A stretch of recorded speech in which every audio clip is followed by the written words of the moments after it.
चाहिए, ठीक है ना। तो डालिए आप लोग टाइप्स ऑफ बॉन्ड।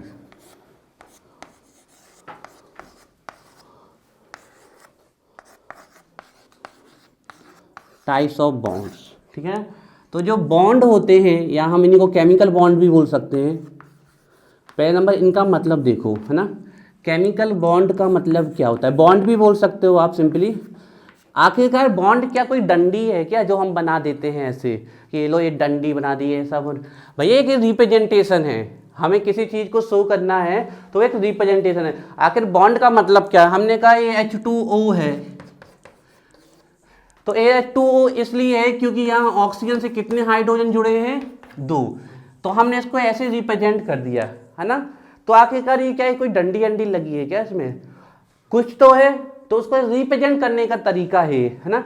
बॉन्ड होते क्या है, ध्यान रखिएगा। बॉन्ड एक प्रकार का अट्रैक्शन फोर्स होता है जो एटम्स में उपस्थित जो मॉलिक्यूल में उपस्थित सभी एटम्स को, एलिमेंट को आपस में क्या रखता है, कंबाइन रखता है। तो बॉन्ड मतलब क्या होता है, अट्रैक्शन फोर्स। क्यों, क्योंकि चीजें आपस में जुड़ी है ना। अट्रैक्शन, रिपल्सन होता तो दूर दूर भागती। तो बॉन्ड का मतलब यहाँ समझो आप लोग कि बॉन्ड का मतलब यहाँ पर एक अट्रैक्शन फोर्स है जो मॉलिक्यूल्स में एटम को क्या रखता है, आपस में जोड़ कर रखता है। तो ध्यान रखिएगा, केमिकल बॉन्ड का मतलब है यहाँ पर अट्रैक्शन फोर्स, है ना। अट्रैक्शन फोर्स किसके बीच में लगेगा, बिटवीन एटम्स। और हो सकता है वो आयंस हो, आयन के फॉर्म में हो सकते हैं, और आयंस इन मॉलिक्यूल्स और कंपाउंड्स। यहाँ आपको ये कोई ऐसी चीज नहीं है कि जो आपके एग्जाम में आ जाएगा, बताइए what is the means of bond. ये आपको हम फील करा रहे हैं कि आपको समझ में आना चाहिए कि अट्रैक्शन, हमने लिखा है NaCl, मतलब यहाँ NaCl के बीच में कोई ऐसा अट्रैक्शन फोर्स है जिन दोनों को आपस में क्या करके रखा हुआ है, जोड़ के रखा हुआ है, कंबाइन करके रखा हुआ है, दैट इज बॉन्ड।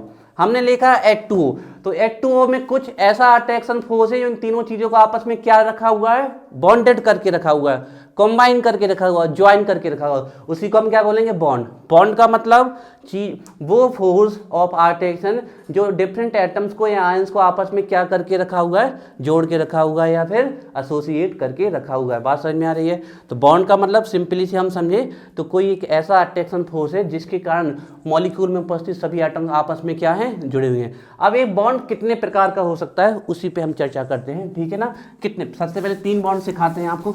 सबसे पहले डालिए आयनिक बॉन्ड। एक पॉइंट बहुत इंपॉर्टेंट है, ध्यान रखिएगा। सबसे पहली हेडिंग डालिए आयनिक बॉन्ड।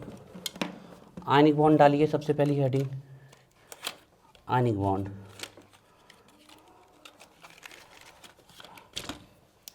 फर्स्ट हेडिंग डालिए आयनिक बॉन्ड।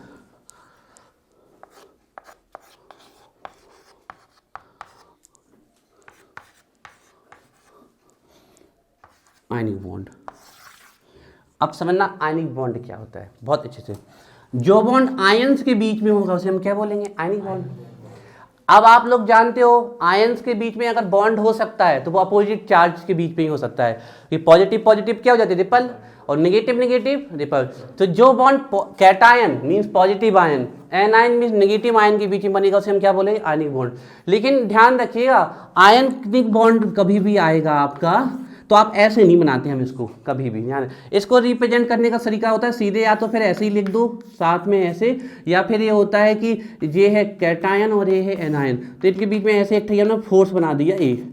अब ये वही फोर्स है जो एक मैग्नेट में होता है, जैसे कि हमने बोला ये मैग्नेट है। अब हम देख रहे हैं कि यहाँ पर आयरन ला रहे हैं हम, तो इस मैग्नेट की तरफ क्या हो रहा है, अट्रैक्ट, मतलब यहाँ इस मैग्नेट का कुछ अट्रैक्शन फोर्स था इतने रीजन में जिससे उसने आयरन को क्या कर लिया, अट्रैक्ट। अब वो फोर्स हमें दिख थोड़ी रहा है लेकिन है, अरे बात समझ में। तो वो फोर्स, वही फोर्स यहाँ होता है कैटायन और एनायन में, जो एक दूसरे को क्या कर लेता है, अट्रैक्ट। और ध्यान रखिएगा, जब भी दो अपोजिट चार्ज के बीच में फोर्स लगता है, जब भी दो अपोजिट चार्ज के बीच में, और दो अपोजिट चार्ज दुनिया में सिर्फ दो ही हो सकते हैं, एक पॉजिटिव और एक नेगेटिव, दूसरा कोई अपोजिट चार्ज हो ही नहीं सकता। हाँ, सबसे छोटा नेगेटिव चार्ज इलेक्ट्रॉन का होता है और सबसे छोटा पॉजिटिव चार्ज प्रोटॉन का होता है। तो ध्यान रखिएगा, जब भी दो अपोजिट चार्ज के बीच में जो फोर्स लगता है, उस फोर्स का स्पेशल नाम है इलेक्ट्रोस्टैटिक फोर्स। उसका नाम क्या है, इलेक्ट्रोस्टैटिक फोर्स। तो हम आयनिक बॉन्ड में क्या कहेंगे, जो बॉन्ड आयंस में एग्जिस्ट करता है, और उस फोर्स का नाम क्या है, इलेक्ट्रोस्टैटिक फोर्स, या उसी को बोलते हैं कोलम्बिक फोर्स। तो ऐसा फोर्स जो आयंस में पाया जाता है उसे हम आयनिक बॉन्ड बोलते हैं, और इसी फोर्स का दूसरा नाम क्या है, इलेक्ट्रोस्टैटिक फोर्स। तो लिखिए इसमें, लिखिए इसमें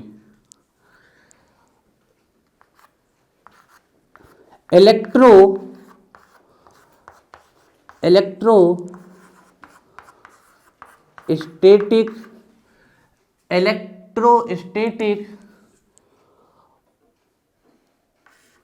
और कोलम्बिक, इसी को कोलम्ब बोलते हैं क्योंकि चार्ज की यूनिट कोलम्ब होती है, ध्यान रखिएगा। इलेक्ट्रोस्टैटिक और coulombic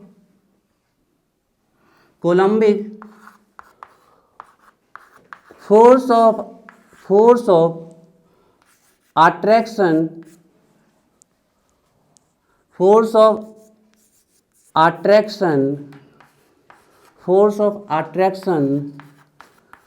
exist between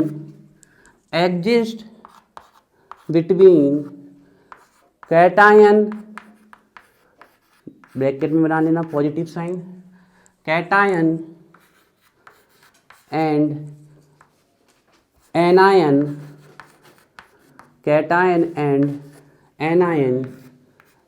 negative sign बना लीजिए, कॉल्ड आयोनिक बॉन्ड, या आयनिक बॉन्ड भी बोल सकते हो आप, कॉल्ड आयनिक बॉन्ड। ध्यान रखिएगा, जो बॉन्ड आयंस के बीच में एग्जिस्ट करता है उसको हम क्या बोलते हैं, आयनिक बॉन्ड। कौन से आयंस के बीच में, पॉजिटिव एंड नेगेटिव। आप कैटायन नहीं लिखना चाहते तो पॉजिटिव आयन एंड एनायन लिखना, नेगेटिव आयन। और इसी फोर्स का नाम क्या है, इलेक्ट्रोस्टैटिक फोर्स। क्या नाम है, इलेक्ट्रोस्टैटिक। आपसे कोई पूछ ले इलेक्ट्रॉन और प्रोटॉन के बीच में कौन सा फोर्स है, आंसर पता है, दो अपोजिट के बीच में जो भी फोर्स होगा वो हमेशा क्या कहलाएगा, इलेक्ट्रोस्टैटिक फोर्स। बात समझ में आई है। अब देखिएगा इसमें बहुत सारी चीजें आने वाली है, तो इसकी डेफिनेशन हुई, ठीक है। पहले इसका सिंपल रिप्रेजेंटेशन करते हैं, फिर आगे चलते हैं ना। इलेक्ट्रोस्टैटिक फोर्स मतलब एक चार्ज के बीच में लग रहा, और चार्ज की यूनिट क्या होती है, कोलम्ब, तो वहीं से नाम क्या आया है, कोलम्बिक फोर्स। उसका इलेक्ट्रोस्टैटिक फोर्स दो चार्ज के बीच में लग रहा है ना, अपोजिट, और चार्ज की यूनिट क्या है, कोलम्ब, तो वहीं से आया कोलम्बिक फोर्स, ठीक है। अब देखो यहाँ पर ध्यान से, कहाँ पर बेटा, जो दो अपोजिट आयंस के बीच में बनेगा वो आयनिक बॉन्ड, पॉजिटिव और नेगेटिव, इतना ही है। दो अपोजिट के बीच में ही बन सकता है ना बॉन्ड, एक पॉजिटिव आयन और नेगेटिव आयन, तो उनके बीच में जो बॉन्ड बनेगा उसी को क्या बनेगा, आयनिक बॉन्ड। इस फोर्स का एक स्पेशल नाम है, जो दो अपोजिट चार्ज के बीच में जो फोर्स बनता है ना, उसका एक स्पेशल नाम है, उसको हम बोलते हैं इलेक्ट्रोस्टैटिक फोर्स। तो आपने कहा जो बॉन्ड बन रहा है दो अपोजिट आयन, अब दो अपोजिट आयन या तो नेगेटिव पॉजिटिव या पॉजिटिव नेगेटिव, इसके अलावा तो हो नहीं सकते, है ना। तो रूल ये है कि पहले पॉजिटिव लिखा जाता है फिर नेगेटिव। तो पॉजिटिव और नेगेटिव आयन के बीच में जो बॉन्ड बनेगा उसको हम क्या बोलेंगे, आयनिक बॉन्ड बोलेंगे। और इस बॉन्ड का एक स्पेशल फोर्स नाम है, इसको हमें थोड़ा रिमेंबर रखना है, इलेक्ट्रोस्टैटिक फोर्स। थोड़ा हम और एक्सप्लेन कर देते हैं तो आपको समझ में आ जाएगा, ठीक है। हाँ, कोलम्बिक फोर्स इसलिए क्योंकि ये दो फोर्स किसके बीच में लग रहा है, आयंस। आयंस क्या होते हैं, चार्ज्ड, और चार्ज की यूनिट क्या होती है, कोलम्ब, तो उसी फोर्स को बोल दिया कोलम्बिक, है ना, ठीक है, क्लियर। चलिए अब थोड़ा हम इसका एक सिंपल सा रिप्रेजेंटेशन कर देते हैं, फिर आगे चल रहे हैं, ठीक है ना। तो ए हमारा हो गया पॉजिटिव आयन और ए हो गया हमारा नेगेटिव आयन। तो अब इनके बीच में जो ये फोर्स लग रहा है, इनके बीच में जो फोर्स लग रहा है, इसी फोर्स का नाम क्या है, इलेक्ट्रोस्टैटिक फोर्स। अब ये वैसा ही फोर्स है जो मैग्नेट के पास हम आयरन लेके आ रहे हैं तो आयरन उसकी तरफ अट्रैक्ट हो रहा है, तो वो फोर्स क्या है, इनविजिबल है लेकिन अट्रैक्ट कर रहा है ना, तो वही, तो मैग्नेट के साथ क्या जुड़ जाता है, आयरन, तो यहाँ आयन आपस में क्या हो जाएंगे, जुड़ जाएंगे। तो जो फोर्स, जो इलेक्ट्रोस्टैटिक या कोलम्बिक फोर्स जो कैटायन एंड एनायन मतलब पॉजिटिव और नेगेटिव आयन के बीच में होता है, उसी को हम क्या बोलते हैं, आयनिक बॉन्ड। ठीक है, नोट करो इसको जल्दी से फास्ट। तो ये जो यहाँ पर फोर्स लग रहा है, this is electrostatic force, electrostatic. देखिए कहाँ भी कहीं भी डाउट हो बिल्कुल वैसे ही पूछ लेना जैसे सिद्धार्थ पूछ रहा है ना, डाउट पूछने पर कभी भी हम आपको कुछ नहीं कहेंगे। हाँ बेटा बनाना है, इलेक्ट्रोस्टैटिक फोर्स। और यही इलेक्ट्रोस्टैटिक फोर्स हमारा क्या होता है, आयनिक बॉन्ड, आयनिक बॉन्ड। बात समझ में आ रही है? अब ध्यान रखिएगा, कभी भी आयनिक बॉन्ड का रिप्रेजेंटेशन ऐसा नहीं होता, आज से सीख लो कि आप ऐसा कर दो, गलत, तुरंत काटा जाएगा।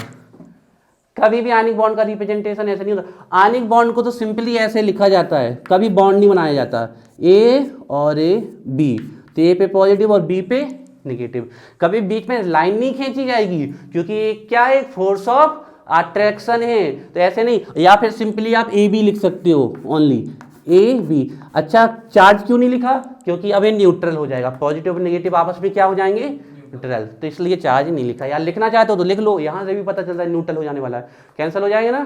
तो ये ऐसे, ऐसा नहीं कि आप ऐसे कर दो ए पॉजिटिव बी नेगेटिव, गलत। कभी बीच में कोई चीज नहीं बनेगी इसमें, आयनिक बॉन्ड में। जल्दी नोट करो। अभी इसका और रिप्रेजेंटेशन करेंगे हम, ठीक है। फिर सब एक ठोल करो, फिर आगे चलते हैं, है ना। हो गया, हाँ लिख लो। सिद्धार्थ देखो इतने आप कंफर्टेबल होके लिखते हो, इसलिए तो टाइम लगता है, और ये टाइम तुम्हारा नहीं सब तो पहले ऐसे ही बैठो ना कि हमें लगे कि तुम स्पीड से इतने कंफर्टेबल होके कैसे पढ़ो, अच्छे से बैठो। तुम अपना टाइम नहीं सबका वेस्ट करते हो, फिर टाइम थोड़ा अंदर से लगे तो हाँ जल्दी जल्दी लिख रहे हो, वो फीलिंग ही नहीं आती है। आराम से टिक के लिख रहे हो, अमिताभ बच्चन की, वो भी बहुत काम करते हैं, वो गलत उदाहरण दे दिया हमने तुम्हें। तुम आराम से टिक के बैठे हो, कैसे काम चलेगा, तुम अपना नहीं सबका टाइम लॉस कर रहे हो। फिर ले लो, तुम्हें जितना लगना है उतना ले लो, जबरदस्ती का मत लो। पर अब डालो प्रॉपर्टीज, प्रॉपर्टीज बहुत important, properties of ionic bond, properties of ionic bond, properties of ionic bond.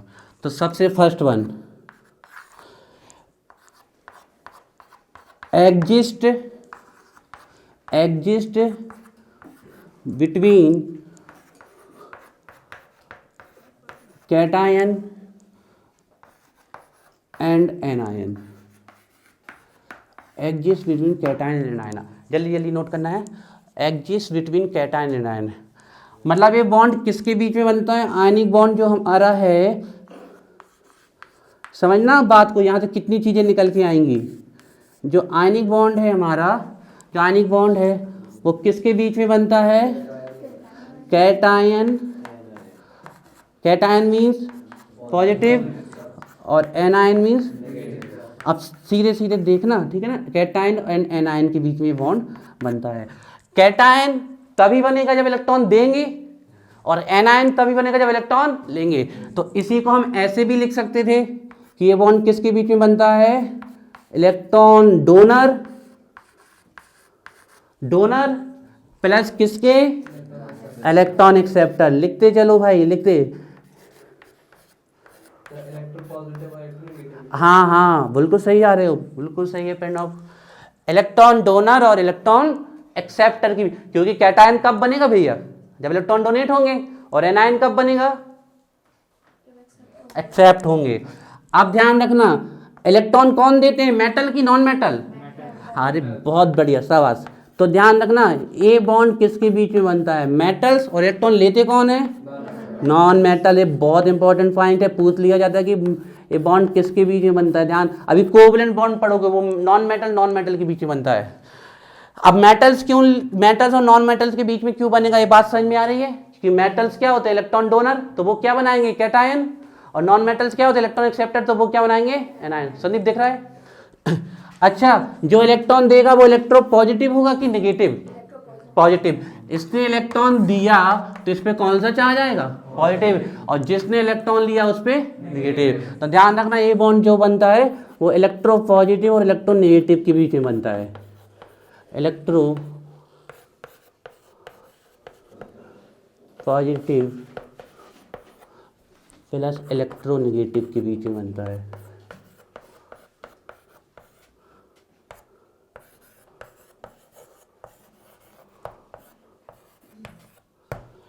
अब आपके पास इतनी सारी डेफिनेशन है आयनिक बॉन्ड की।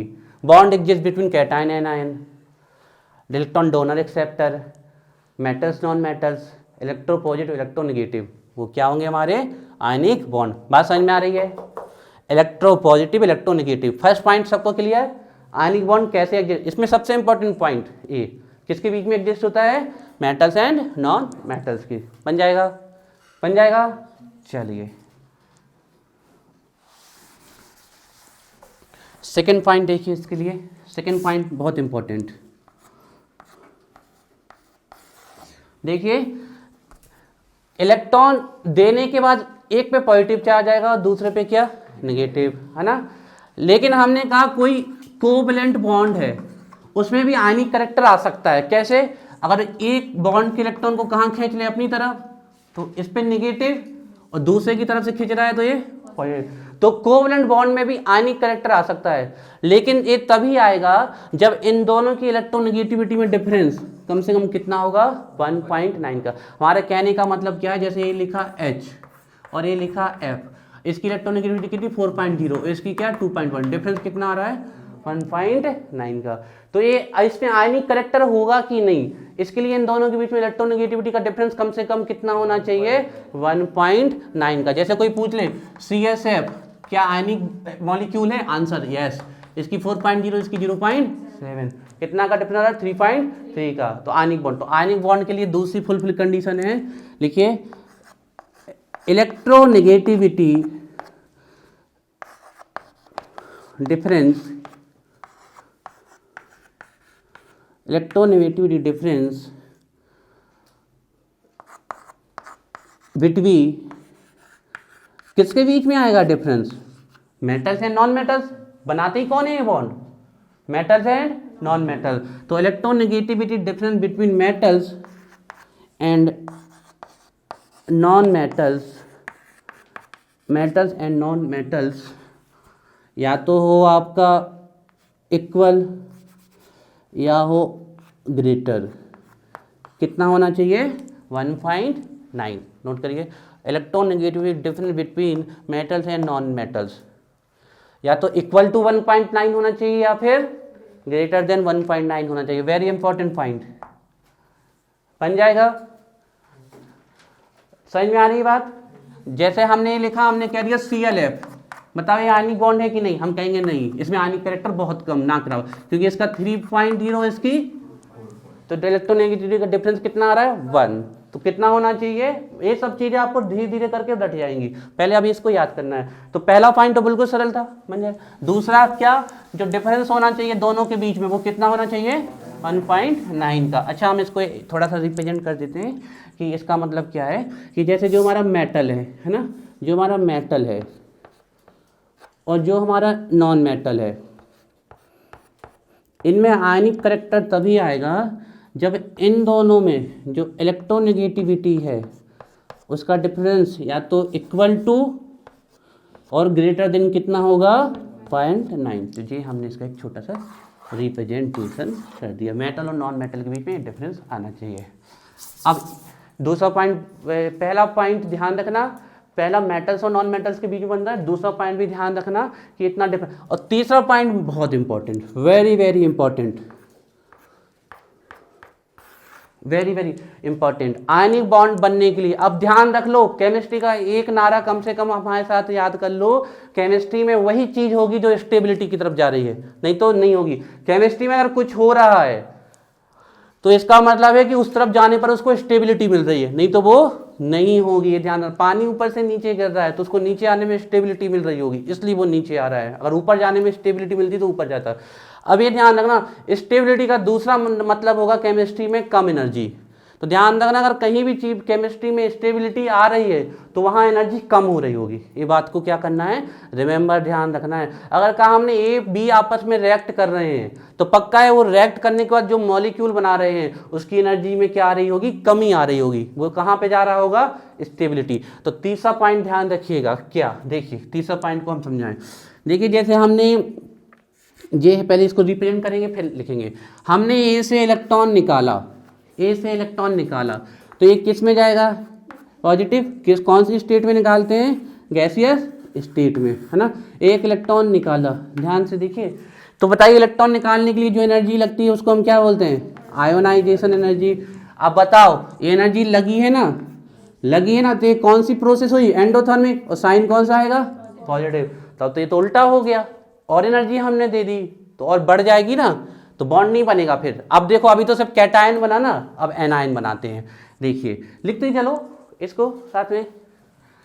अब हमने कहा बी गैसियस स्टेट में ही है, जो ए ने इलेक्ट्रॉन डोनेट किया वही बी इलेक्ट्रॉन ले रहा है, ठीक है। और जैसे ही बी इलेक्ट्रॉन लेगा क्या बनेगा? बी का नेगेटिव आयन। ए ने, अच्छा ध्यान रखिएगा, कभी भी आयनिक बॉन्ड बनेगा तो जितने इलेक्ट्रॉन डोनेट होंगे उतने ही लिए जाएंगे। ऐसा नहीं होगा अगर दिए 2 हैं ले ले 3, हो ही नहीं सकता, या दिया 2 है लिया 1, ये भी नहीं हो सकता। फिर से सुनो, इलेक्ट्रॉन निकालने के लिए जो एनर्जी चाहिए थी वही तो क्या थी? हमारी आयोनाइजेशन एनर्जी। और हम खुद बोल रहे हैं कि एनर्जी चाहिए थी, मतलब एनर्जी दी है तो कैसा साइन? और इलेक्ट्रॉन जब पहला इलेक्ट्रॉन इंटर करते हैं, तो जनरल की बात कर रहे हैं, तो इलेक्ट्रॉन गेन एंथैल्पी क्या आने वाली है? नेगेटिव, नेगेटिव आने वाली है। तो इसका साइन क्या आएगा? नेगेटिव, ठीक है।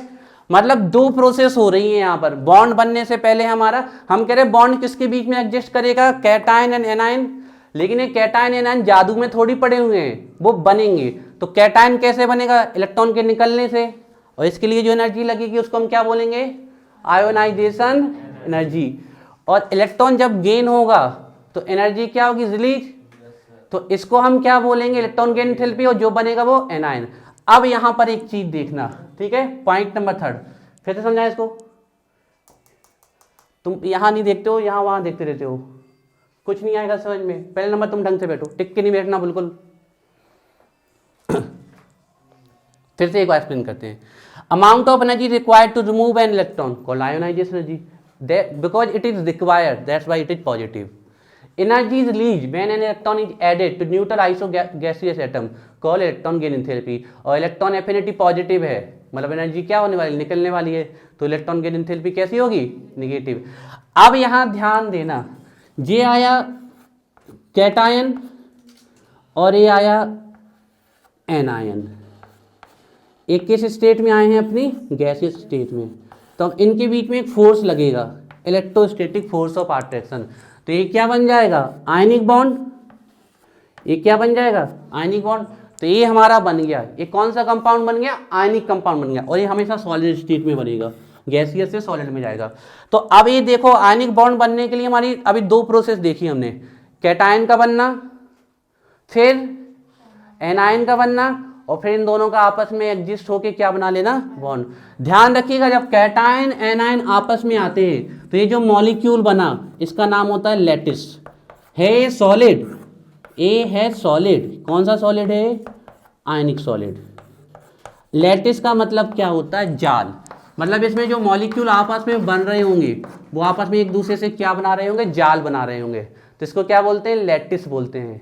क्या बोलते हैं? लैटिस। और लैटिस बनने में जो एनर्जी लगती है उसको बोलते हैं लैटिस एनर्जी। Lattice energy. पहले आप लोग बिल्कुल एक्टिव हो जाओ। अब हमें अगर दिखा कि कोई एक्टिव नहीं है तो हम उसको सीधा खड़ा करेंगे। बिल्कुल एक्टिव हो जाओ। इलेक्ट्रॉन निकालने के लिए जो एनर्जी लगेगी, क्योंकि लग रही है दैट्स वाई पॉजिटिव। इलेक्ट्रॉन जब ऐड होगा तो जो एनर्जी निकलेगी इलेक्ट्रॉन गेन एंथैल्पी, बनेगा एनायन। अब यहां से कैटायन बन गए, यहां से एनायन। तो अब इन दोनों के बीच में कौन सा बॉन्ड बन जाएगा? Ionic bond. गैसियस स्टेट से किस में आएगा? सॉलिड। क्योंकि ये जुड़ता है आपस में, जाल बनाता है, इसीलिए इसको हम बोलते हैं लैटिस। लैटिस का मतलब है जाल, जाल के रूप में। अब देखिए, ध्यान से देखिए, जब भी 2 अपोजिट चार्ज पास में आएंगे तो इनके बीच में इंटरएक्शन होगा। अच्छा, लैटिस बनने के लिए जो एनर्जी लगेगी उसको हम क्या बोलेंगे? Lattice energy. और ध्यान रखना, जब भी 2 अपोजिट चार्ज पास में आएंगे तो उसमें क्या होता है? इंटरएक्शन। एनर्जी क्या होती है? निकलती है। तो लैटिस एनर्जी भी कैसी होती है? नेगेटिव। इसको नोट करो। अब अभी हम लैटिस एनर्जी की डेफिनेशन लिखवा दे रहे हैं, बिल्कुल परेशान नहीं होना है, अभी लिखवा देते हैं। सिर्फ इसको पकड़ो अभी जो बताया। तो आयनिक बॉन्ड के बनने में 3 एनर्जी लगी, 2 तो निकलने वाली। तो 2 निकलने वाली कौन सी है? एक है इलेक्ट्रॉन गेन एंथैल्पी जो कि निकली है, मतलब कैसी आई है? दूसरी लगी है हमारी लेटेस्ट एनर्जी, जो भी कैसी आई है, नेगेटिव। और तीसरी आई है हमारी आयोनाइजेशन एनर्जी, जो कि कैसी आई है, पॉजिटिव। अब बहुत इंपॉर्टेंट बात, आज से पूछे कि आयनिक बॉन्ड फॉर्मेशन में कितना एनर्जी, कितने प्रकार का एनर्जी चेंज आता है, 3 प्रकार का, एक पॉजिटिव और 2 निगेटिव। पॉजिटिव एनर्जी कैटायन बनने के लिए चाहिए, नेगेटिव एनर्जी एनायन के लिए बननी चाहिए, और जब 2 अपोजिट आयन आपस में मिलेंगे तो जो एनर्जी में चेंज आएगा वो भी नेगेटिव होगा, उसको हम क्या बोलेंगे, लेटेस्ट एनर्जी, ये भी नेगेटिव। अब आप लोग एक चीज देखिए, ये एनर्जी तो अंदर जा रही है सिस्टम के, तो इस सिस्टम की एनर्जी को क्या करेगी, बढ़ाएगी, तो हमारा बॉन्ड नहीं बनेगा, क्योंकि एनर्जी घटनी चाहिए। हम आपको बता चुके हैं कि कभी भी कुछ हो रहा है केमिस्ट्री में, मतलब एनर्जी वहां पर क्या होनी चाहिए, घटनी। मतलब जो एनर्जी निकल रही है वो हमेशा किससे ज्यादा होनी चाहिए, जो एनर्जी दी है। तो इसका सीधा सा मतलब है कि इलेक्ट्रॉन गेन एंथैल्पी और लेटेस्ट एनर्जी के द्वारा जितनी एनर्जी निकली है वो हमेशा क्या होनी चाहिए, दी गई एनर्जी से, दैट इज आयोनाइजेशन एनर्जी। तो इसका जो आंसर आएगा पूरे का हमारा, वो कैसा आने वाला है, नेगेटिव आएगा। नेगेटिव की नहीं, क्योंकि ये दोनों वैल्यू किससे ज्यादा है, पॉजिटिव से। तो सिस्टम की एनर्जी क्या हो रही है, घट रही है, तभी क्या बनेंगे आपके आयनिक बॉन्ड। फिर से सुनो, हम ये कह रहे हैं कि 3 प्रकार की एनर्जी इन्वॉल्व हो रही है जब आयनिक बॉन्ड बन रहे हैं, ठीक है। 3 में थी, एक दी गई एनर्जी और 2 निकली एनर्जी। तो दी गई एनर्जी थी मान लो 10, तो निकली एनर्जी इससे हमेशा ज्यादा ही होनी चाहिए, ज्यादा। क्यों, तो कितनी, 14, मतलब टोटल चेंज कितने का आया, 4 का, क्योंकि 10 दी गई थी, 14 निकल गई। मतलब 3 एनर्जी इन्वॉल्व हो रही है, तो एक एनर्जी है जो इलेक्ट्रॉन निकालने के लिए दी गई, तो इससे तो सिस्टम की एनर्जी बढ़ गई, अब बॉन्ड नहीं बनेंगे। तो लेकिन उसी समय 2 काम और हो रहे हैं, एक एनायन बनने में एनर्जी निकल रही है, और दूसरा ये जब दोनों आपस में जुड़ रहे हैं तब भी एनर्जी। तो इन दोनों कंडीशन में जो एनर्जी निकली हो वो हमेशा ज्यादा होनी चाहिए जो एनर्जी दी गई है, तभी जाके क्या बनेगा आपका आयनिक बॉन्ड। तो कंडीशन क्या है कि इलेक्ट्रॉन गेन एंथैल्पी और लेटेस्ट एनर्जी हमेशा हायर होनी चाहिए, आयोनाइजेशन एनर्जी, तभी हमारी सिस्टम की एनर्जी क्या होगी, घटेगी। नोट करिए, बहुत इंपॉर्टेंट है, ध्यान रखिएगा। तीसरा पॉइंट, हाँ इसको हम लिखवा देते हैं, पहले लिख लो, फिर हम इसकी लैंग्वेज भी करवा देते हैं।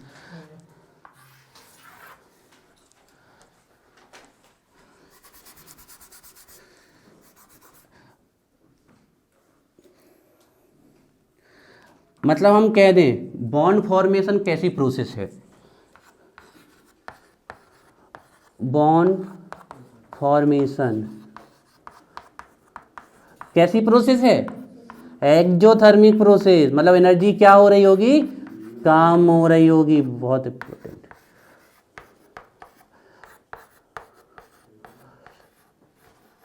Bond formation is exothermic process, कभी बॉन्ड फॉर्मेशन एक्सो। 3 प्रकार की एनर्जी चेंज आया है, लेकिन फाइनली एनर्जी कम हो रही है, तो टोटल प्रोसेस कैसी हो जाएगी, एक्सोथर्मिक हो जाएगी। ध्यान रखिए, अब इंपॉर्टेंट पॉइंट है ये है आपका, बहुत इंपॉर्टेंट पॉइंट, इसको डिब्बे में बंद कर लो।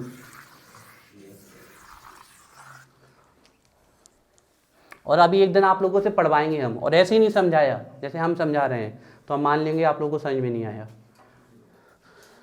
जब भी समझ में नहीं आए तुरंत टोकना है। अब हम यहाँ पर लिख देते हैं पॉइंट में, है ना, पॉइंट 3 के में लिख देते हैं ionization energy bond for ionic bond, है ना। यहाँ पर हम स्टार लगा के पॉइंट लिखते हैं, हैश लगा के, for formation of ionic bond, for formation of ionic bond, ionic bond, for formation of ionic bond. कौन सी एनर्जी ज्यादा होनी चाहिए और कौन सी कम, बताओ कोई हमें, कौन सी एनर्जी ज्यादा होनी चाहिए आयनिक बॉन्ड बनने के लिए, कौन सी एनर्जी ज्यादा होनी चाहिए, 2 एनर्जी ज्यादा होनी चाहिए, और ये वाली कम, क्योंकि अगर ये ज्यादा हो गई तो साइन कैसा आ जाएगा, बेटा खोना पड़ता है ना बच्चों को समझाने के लिए, बच्चा बनना पड़ता है, नहीं तो फिर आप लोग नहीं समझ पाएंगे, ये ऐसे कॉन्सेप्ट हैं। For formation of ionic bond, जो इलेक्ट्रॉन गेन एंथैल्पी है, तो निकली गई एंथैल्पी है ना, तो ए कैसी होनी चाहिए, हाई, निकल रही है ना ये, और लेटेस्ट एनर्जी ए भी क्या हो रही, निकल रही है ना, तो ए भी क्या होनी चाहिए, हाई। इन दोनों की वैल्यू कैसी है आप जानते हो, कैसी है, नेगेटिव। और एक एनर्जी जो दी गई है आयोनाइजेशन एनर्जी, वो कैसी होनी चाहिए, लो। और ये कैसी है, तो नेगेटिव एनर्जी जो निकल रही है वो हमेशा ज़्यादा होनी चाहिए पॉजिटिव से, तभी तो साइन कैसा आएगा, नेगेटिव, और बॉन्ड बनेगा। ध्यान रखिएगा, ये इंपॉर्टेंट पॉइंट है, वेरी वेरी इंपॉर्टेंट पॉइंट। दिखाई नहीं दे रहा बेटा, हम बता देते हैं, तुम्हारी प्रॉब्लम दूर कर देंगे सिद्धार्थ, ठीक है, कहीं तुम्हें दूसरी जगह दे देंगे, इसीलिए तुम झुकते हो ना ऐसे। थोड़ा सा योगेश ऐसे आओ, उसको देख नहीं रहा है, चलो आ जाओ सिद्धार्थ। तुम्हें दिखता है, हाँ, कहीं डाउट हो तुरंत देखो। हम एक चीज़ बता रहे हैं, आप इतनी मेहनत से सुबह सुबह आते हो और उसके बाद अगर समझ में नहीं आता तो आप लोगों को कोचिंग छोड़ देनी चाहिए, ईमानदारी से, कोई मतलब नहीं है। नहीं तो यहाँ आ रहे हो और कुछ समझ में नहीं आया तो दिखे तो कम से कम, दिखेगा ना तो क्या समझ में आएगा, तो दिखना जरूरी है। किसी को भी नहीं दिख रहा एडजस्ट करेंगे, थोड़ा बहुत बताया करो। ये वाला पॉइंट समझ में आया, आ गया। कितने प्रकार की एनर्जी इन्वॉल्व हो रही है आयनिक बॉन्ड बनने में, 3, 2 नेगेटिव और 1 पॉजिटिव। 2 नेगेटिव कब आ रही, जब एक इलेक्ट्रॉन आपका ऐड हो रहा है और दूसरा जब आपका लैटिस बन रहा है, और एक एनर्जी कब, जब इलेक्ट्रॉन निकाल रहे हैं। तो टोटल बॉन्ड फॉर्मेशन हमेशा नेगेटिव आना चाहिए एक्सोथर्मिक प्रोसेस, उसके लिए निकली गई एनर्जी ज्यादा होनी चाहिए दी गई एनर्जी से। बात समझ में आ गई, ये बात आपको ध्यान रखना। किसके बीच में एग्जिस्ट करता है बॉन्ड, आयंस के बीच में, या फिर कैटायन एनायन, या फिर मेटल नॉन मेटल, या फिर इलेक्ट्रॉन डोनर एक्सेट्रा, या फिर इलेक्ट्रो पॉजिटिव और इलेक्ट्रो नेगेटिव एलिमेंट्स के बीच में, ठीक है। वैसे इसकी प्रॉपर्टी लिखवानी है हमें अभी, लेट, हाँ, तो फिर वो नहीं बनेगा, वो फिर नहीं बनेगा। छोटे बेटा अभी 10, अब ये घड़ी 10 मिनट आगे, अभी 8 नहीं बजे है ना, आप किसी की भी बॉस से देख लो। देखो अब हम बहुत इंपॉर्टेंट पॉइंट लिखवा रहे हैं। ये तो हो गया बॉन्ड फॉर्मेशन। कौन से लाइट, मतलब कभी नहीं बना, लाइक बोल रहे हो, लाइक, हमें लाइट सुना रहा है। लाइक चार्ज, सिमिलर चार्ज कभी नहीं बनाएंगे बॉन्ड आपके, कभी भी बॉन्ड बनेगा ही नहीं भैया, सीधी सी बात है। 2 पॉजिटिव पास थोड़ी आएंगे, 2 नेगेटिव पास थोड़ी आएंगे। हाँ, अब 2 सिमिलर एटम्स के बीच में बॉन्ड जरूर बन सकते हैं, लेकिन वो देने लेने से नहीं बनेंगे, क्योंकि दोनों की ताकत बराबर होगी तो शेयर करने से बनेंगे। उसके लिए भी आएंगे उसको। अब देखो, अब ये हमने अभी प्रॉपर्टी लिखी आयनिक बॉन्ड की। अब आयनिक बॉन्ड से जो कंपाउंड बनेंगे वो कौन से कंपाउंड कहलाएंगे, आयनिक कंपाउंड। आयनिक बॉन्ड पाया जाएगा तो आयनिक कंपाउंड, कोवैलेंट बॉन्ड पाया जाएगा तो कोवैलेंट कंपाउंड, कोऑर्डिनेट बॉन्ड पाया जाता तो कोऑर्डिनेट कंपाउंड। बात समझ में आ रही है। तो अब आयनिक कंपाउंड की कौन कौन सी प्रॉपर्टीज होती है वो हमें लिखनी है। लिखिए, इसी आयनिक बॉन्ड में है, लाइन चेंज करके लिखिए, रुक जाओ बेटा, लाइन चेंज करके लिखो। कंपाउंड नहीं, लाइन चेंज करके लिखो, कंपाउंड्स हैविंग आयनिक बॉन्ड, कौन से कंपाउंड कहलाएंगे, covalent compound, ionic compound, ionic compound called ionic compound, called ionic compound.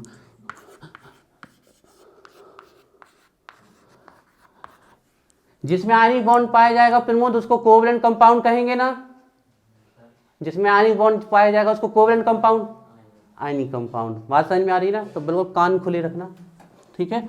अब compound having ionic bond called ionic compound. अब हम पढ़ रहे हैं प्रॉपर्टीज ऑफ आयनिक कंपाउंड। डालो बेस, 2 मिनट की है। आयनिक कंपाउंड,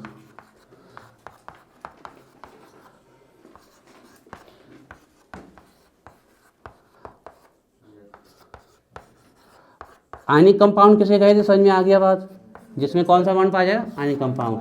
तो बहुत इंपॉर्टेंट प्रॉपर्टी जो आयनिक कंपाउंड होते हैं, पहली प्रॉपर्टीज वो हार्ड होते हैं एंड ब्रिटिल होते हैं, hard and brittle, hard and brittle, hard and brittle.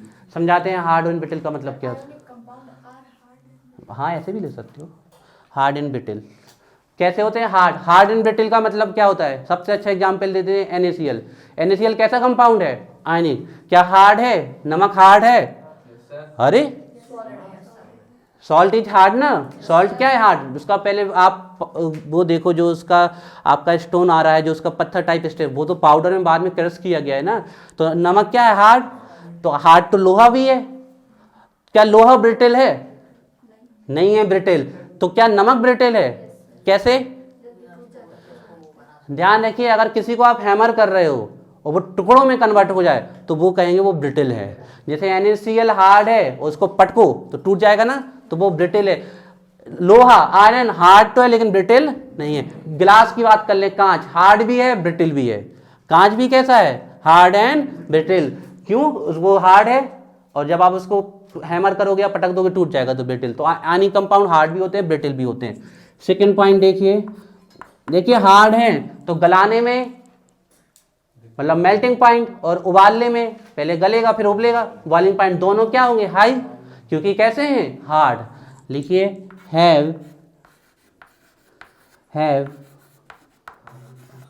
High melting point and boiling point. क्यों ज्यादा होंगे? क्योंकि ये कैसे हैं? हार्ड हैं। ठीक है ना। थर्ड पॉइंट बहुत इंपॉर्टेंट है, बहुत इंपॉर्टेंट।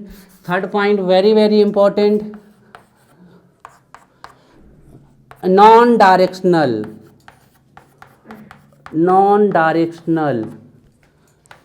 In nature. इनकी कोई संरचना ही नहीं होती, कोई स्ट्रक्चर नहीं होती है आपके आयनिक कंपाउंड की। कभी भी आपने आयनिक कंपाउंड की कोई स्ट्रक्चर नहीं देखा होगा, जाल देखा होगा इसका। क्यों? ये है Na पॉजिटिव है Cl नेगेटिव, ये है Cl नेगेटिव, ये है Cl नेगेटिव, ये है Cl नेगेटिव। अरे ये तो अट्रैक्शन फोर्स है। हम लोहे को ऊपर से लाए, नीचे से लाए, यहाँ से लाए, वो तो चिपक जाएगा। तो इसमें कोई डायरेक्शन तो नहीं है, कहीं से भी अगर नेगेटिव आयन आएगा इसमें चिपक जाएगा। कोई डायरेक्ट, ध्यान देखिए इस चैप्टर में आप स्ट्रक्चर पढ़ने वाले हो, आयनिक कंपाउंड की कोई स्ट्रक्चर नहीं होती, इनके सिर्फ जाल होते हैं, सिर्फ इनकी जाल लैटिस होती है। तो आप इस चैप्टर में जो पूरा चैप्टर है ना, ये पूरा चैप्टर कोवलेंट कंपाउंड पे है, क्योंकि स्ट्रक्चर भी कोवलेंट कंपाउंड की होती है, शेप भी कोवलेंट कंपाउंड के होते हैं, और जियोमेट्री भी कोवलेंट कंपाउंड की होती है। इनकी कुछ नहीं होती। ये कैसे होते हैं? Non directional. क्यों नॉन डायरेक्शनल है? एक फोर्स ऑफ अट्रैक्शन है, कोई बॉन्ड नहीं है। और फोर्स ऑफ अट्रैक्शन किसी भी दिशा से हो सकता है। हमने कहा ये Na पॉजिटिव रखा, Cl नेगेटिव यहाँ से आए तो भी अट्रैक्ट करेगा, यहाँ से आए तो भी अट्रैक्ट करेगा, यहाँ से आए तो भी अट्रैक्ट। तो इनका कोई भी डायरेक्शन नहीं होता, बहुत इंपॉर्टेंट। और कोवलेंट कंपाउंड की स्ट्रक्चर होती है तो वो कैसे होने वाले हैं? डायरेक्शनल होने वाले हैं। ठीक है ना। एक पॉइंट, दो पॉइंट और बचे, वो लिख लो, छोड़ देते हैं। फोर्थ नंबर पॉइंट होता है सोज वेरी फास्ट रिएक्शन। आयनिक रिएक्शन सबसे फास्ट रिएक्शन होती हैं, सोज very fast reaction.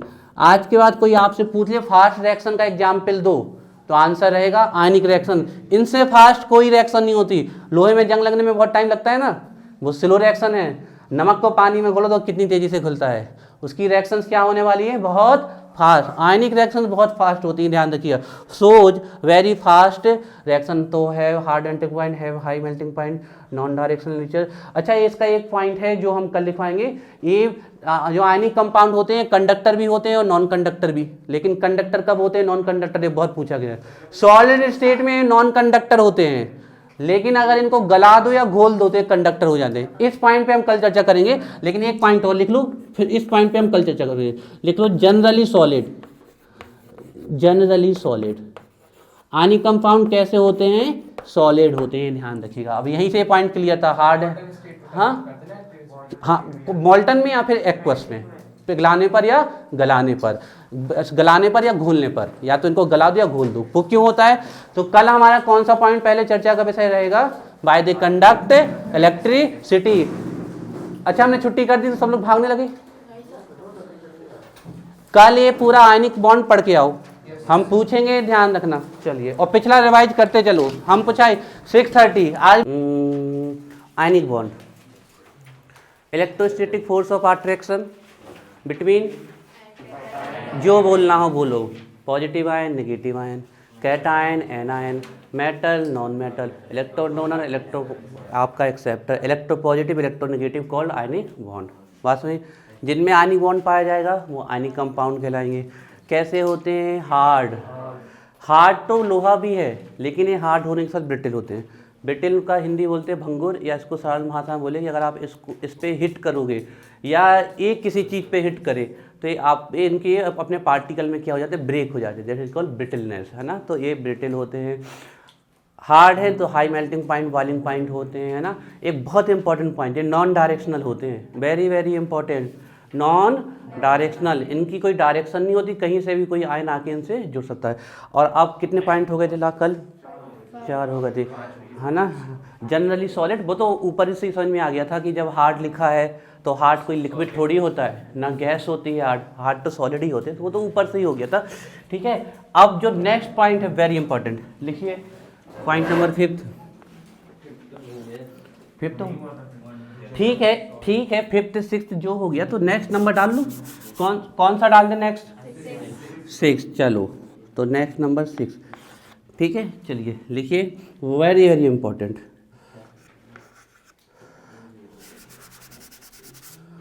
Non conductor, non, आवाज नहीं चाहिए Pramod ji, non conductor in solid state,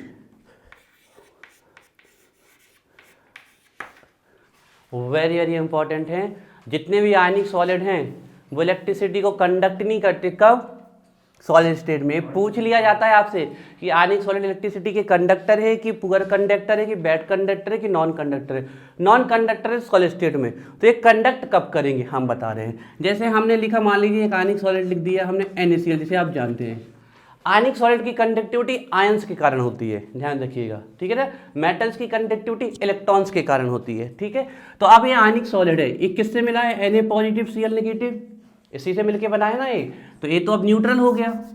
तो जब आयंस ही नहीं बचे, अब Na पॉजिटिव Cl नेगेटिव हमने बताया था, जब भी जुड़ेंगे तो सॉलिड में कन्वर्ट हो जाएंगे ये। अब तो ये सॉलिड हो गया, अब इसके पास आयंस ही नहीं बचे, तो फिर क्यों कंडक्टिविटी शो करेगा? क्योंकि आयनिक सॉलिड की कंडक्टिविटी किससे होती है? आयन से।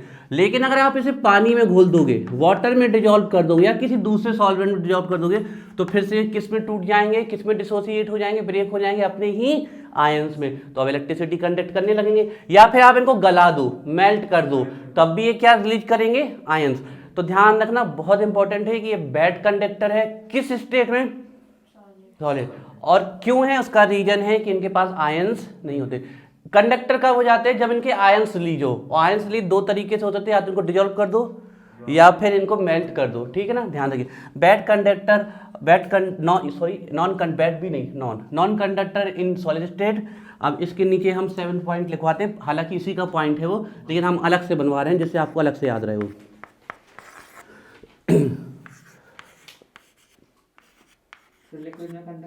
हाँ हाँ हाँ, कंडक्ट इलेक्ट्रिसिटी, ये बहुत इंपॉर्टेंट पॉइंट है ना आयनिक सॉलिड का।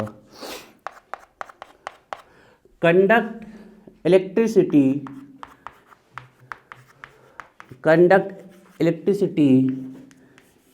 इन एक्वस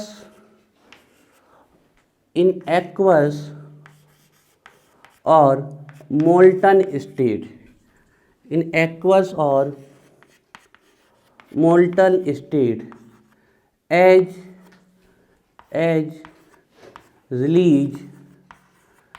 रिलीज, और आप लिख सकते the form, as form ions, तो देखिए, मान लीजिए कोई भी एक आयनिक सॉलिड है, हम AB टाइप का आयनिक सॉलिड मान लेते हैं।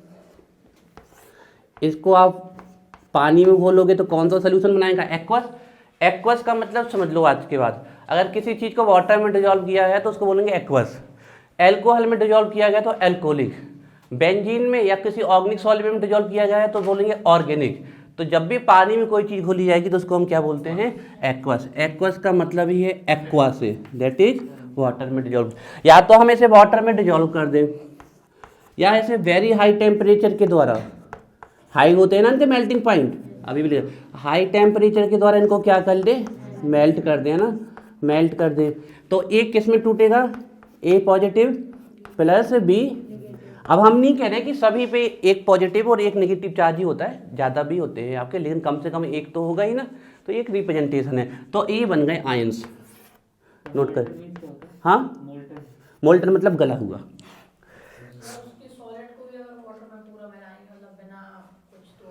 हाँ, उनको आयनिक सॉलिड तो सबसे तेज घुलते हैं वाटर में।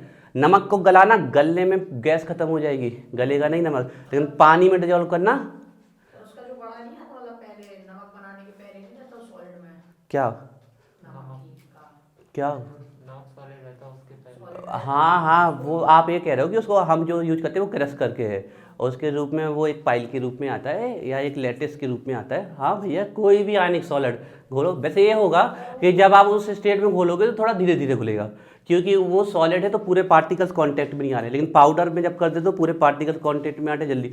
सॉलिबिलिटी की रेट थोड़ी स्लो हो जाएगी, लेकिन तेजी से। कोई भी आयनिक सॉलिड होगा, जितनी तेजी से आयनिक सॉलिड वाटर में डिजोल्व होते हैं कोई नहीं होते, बहुत तेज। लिख लीजिए इसको, कंडक्ट इलेक्ट्रिसिटी इन एक्वस और molten state as release ions. ठीक है, ध्यान रखना है आपको। ठीक है, अब आगे चलते हैं। पूरे एकाग्र होके, कंसंट्रेट होके आप सिर्फ क्लास में बैठिए। हम आपसे कुछ ज़्यादा इच्छा नहीं करते, एक सिर्फ चाहते हैं कि आप रेगुलर रहें, टाइम से रहें, और सिर्फ क्लास में आके बैठें। हमें पता है कि आप सिर्फ क्लास में बैठेंगे तो ही आपका बेसिक इतना स्ट्रांग हो जाएगा, और वही बहुत ज़रूरी है आपको।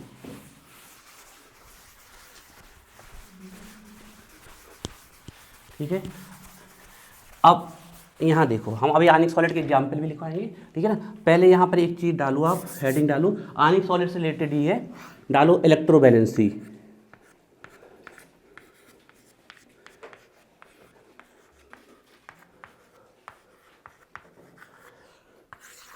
Electrovalency, electrovalency. देखिए, जब आयनिक सॉलिड बनते हैं तो दो चीज़ें एक साथ होती है। एक एलिमेंट एक इलेक्ट्रॉन डोनेट करता है तो उस पर पॉजिटिव, और वही इलेक्ट्रॉन दूसरा क्या कर लेता है, ले लेता है तो नेगेटिव, और इनके बीच में कौन सा बॉन्ड बन जाएगा, आयनिक बॉन्ड। तो आयनिक बॉन्ड बनाते समय कोई एक चीज़ देख लेनी है आपको, क्योंकि ये दोनों इक्वल होते हैं। या तो लॉस नंबर ऑफ इलेक्ट्रॉन देख लेने जितने उसने लॉस किए हैं, या गेन नंबर ऑफ इलेक्ट्रॉन देख लें जितने उसने गेन किए हैं, वही क्या कहलाएगी, इलेक्ट्रोवैलेंसी। या हम दूसरे शब्दों में बोल दें, आपको दोनों में से किसी एक का चार्ज देख लेना है, क्योंकि जितना इलेक्ट्रॉन लॉस करेगा उतना ही तो चार्ज आएगा, या जितना इलेक्ट्रॉन लेगा उतना ही तो नेगेटिव चार्ज आएगा। तो ये आप इलेक्ट्रोवैलेंसी दो तरीके से चेक कर सकते हैं, या तो आप किसी एक का, ध्यान रखना दोनों का नहीं, कि आप इसका भी एक जोड़ लो इसका भी, तो दो हो जाएंगे। क्या दो इलेक्ट्रॉन लॉस हुए, क्या एक हुआ है ना। तो आपको देखना है या तो लॉस नंबर ऑफ इलेक्ट्रॉन या गेन नंबर, या और सिंपल तरीका सीधे सीधे चार्ज देख लो, कितना पॉजिटिव चार्ज बढ़ा है या कितना नेगेटिव चार्ज बढ़ा है। तो इलेक्ट्रोवैलेंसी, इस सीधे इक्वल का साइन लगा के लिखो, electrovalency equal to number of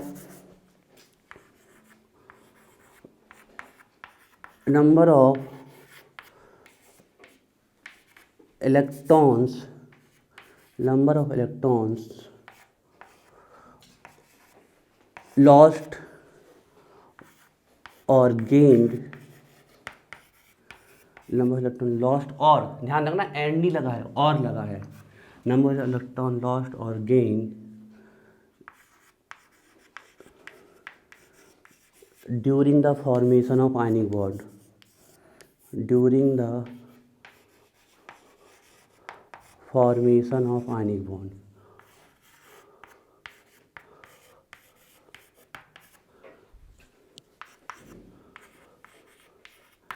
और करके लिख सकते हैं कि जो इलेक्ट्रोवैलेंसी होती है वो इक्वल होती है टोटल पॉजिटिव चार्ज और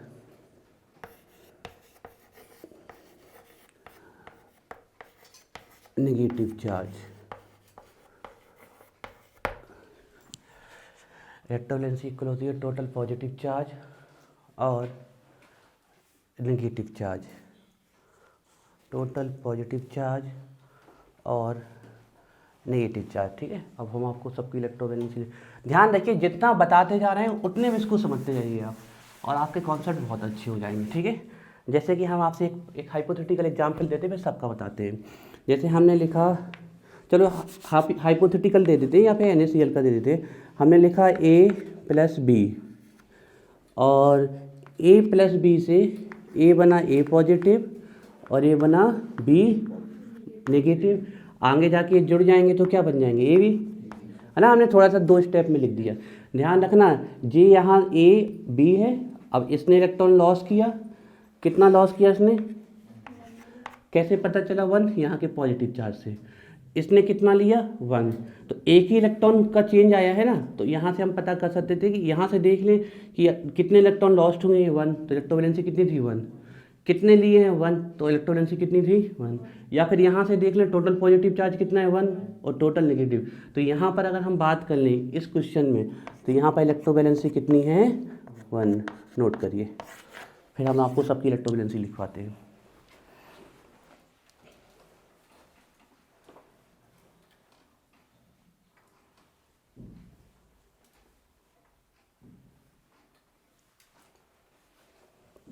एक हाइपोथेटिकल एग्जाम्पल दिया है आपको समझाने के लिए, फिर हम और बता देते हैं। इलेक्ट्रोस्टैटिक और उसमें डिफरेंस। अरे इलेक्ट्रोस्टैटिक फोर्स का नाम है बेटा, electrostatic is the name of force. ये एक टेंडेंसी है इलेक्ट्रॉन को लॉस्ट करने की या फिर गेन करने की, दोनों बहुत अलग चीज़ें हैं। अब जब इलेक्ट्रॉन लॉस्ट और गेन हो जाएंगे तो इनके बीच में जो फोर्स बनेगा वो क्या कहलाएगा, हमारा इलेक्ट्रोस्टैटिक फोर्स कहलाएगा वो हमारा। ठीक है, तो कुछ की इलेक्ट्रोवैलेंसी आपको याद होनी चाहिए, बहुत इम्पॉर्टेंट है। ठीक है, जैसे कि हम बात कर लें एग्जाम्पल्स में एल्केली मेटल्स की। एल्केली, यार चलो शॉर्ट में लिखते हैं, एल्केली मेटल्स ना लिख के शॉर्ट में लिखते हैं। ग्रुप फर्स्ट की, ग्रुप फर्स्ट में क्या है, हेलिना की रब से फरियाद, है ना। अब पूरा नहीं लिख रहे हम, ध्यान रखना इनकी जो इलेक्ट्रोवैलेंसी होती है वो कितनी होती है, 1। कितनी होती है, 1, क्योंकि ये कितने इलेक्ट्रॉन लॉस्ट करते हैं, हमेशा 1। तो आप एक तरीके से और ले सकते हैं, क्योंकि इलेक्ट्रॉन लॉस कर रहे हैं तो इनके ऊपर हमेशा कितना चार्ज आएगा, +1। तो इनकी इलेक्ट्रोवैलेंसी या तो 1 और +1। बात समझ में आ रही है। 1 क्यों, क्योंकि एक लॉस कर रहे हैं, प्लस क्यों, क्योंकि वो लॉस कर रहे हैं। बात समझ में आई। जल्दी जल्दी लिखना है, कुछ की जिनकी हम लिखवा रहे हैं उनकी इलेक्ट्रोवैलेंसी पता होनी चाहिए, है, ध्यान रखिएगा। और ये ऑलवेज है, ठीक है। इसमें हाइड्रोजन -1 में भी जाता है, लेकिन नंबर वाइज 1 ही होगी हाइड्रोजन की भी, ठीक है। अगर हम बात करें ग्रुप 2 की, तो beryllium, magnesium, calcium, strontium, barium, radium, ध्यान रखिएगा इनकी जो इलेक्ट्रोवैलेंसी होगी वो होगी कितनी, 2। इनकी इलेक्ट्रोवैलेंसी 2, और ये भी कैसे करने वाले हैं, लॉस करने वाले हैं, तो +2, ठीक है, ध्यान रखिएगा, +2। हाँ, लॉस करें +2, ओके। चलिए ग्रुप थर्ड देखें, ग्रुप थर्ड नहीं, ग्रुप 13, ग्रुप 13 है ना, बोरॉन, एल्यूमिनियम, ठीक है। तो देखो इनकी इलेक्ट्रोवैलेंसी होती है 3, है ना।